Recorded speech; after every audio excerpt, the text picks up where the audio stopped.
Debordante vittoria per l'FC Matera nella seconda gara di campionato giocata a Francavilla Fontana con l'esordiente formazione in serie del paese brindisino.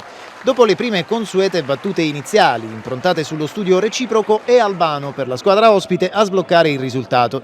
Al 16° e 20 secondi il materano svetta di testa sulla difesa della porta di casa dopo il lancio da calcio d'angolo di Marsico e 1-0.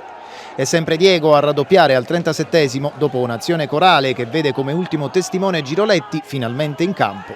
In chiusura di primo tempo, precisamente al 44° e 30, il Francavilla accorcia le distanze con Morleo da fuori area e 2-1, cui seguirà il gol del pareggio al 7° della ripresa con Malagnino. Punizione beffa per i padroni di casa è quella tirata da Ancora al 20° del secondo tempo, qualche minuto dopo il suo ingresso in campo. Una deviazione della barriera, infatti, porta il risultato sul 3-2. Poco dopo, nel giro di 2 minuti, il Francavilla perde 2 pedine importanti. Gallo espulso al 22° per uno schiaffo di troppo a Mari e Morleo per doppia ammonizione al 24° dopo una gomitata a Marsico.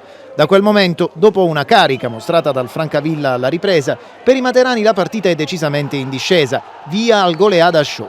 Albano, non pago, sigla la sua tripletta al 29°, poi tocca all'altro materano, Chisena, che al 33° e 30, liberato da Naglieri, regala ai circa 300 tifosi ospiti presenti allo stadio Giovanni Paolo II il 6-2. Perde la pazienza dalla panchina il mister del Francavilla, Francioso, costretto ad abbandonare il campo per un'espulsione provocata dalle proteste. Il Matera non infierisce, ma per Mari al 42° è inevitabile non tentare il 7-2, che grazie ad una deviazione di Palanca diventa subito realtà. 2 minuti di recupero concessi dall'arbitro Pino Mallo di Torre del Greco. Il secondo di questi, precisamente al 46° e 30, porterà il Francavilla ad accorciare le distanze con Sergi. È troppo tardi però, gli 11 di Corino sono già in viaggio per Matera con un risultato inequivocabile, che alla seconda giornata li vede primi in classifica a pari punti col Brindisi.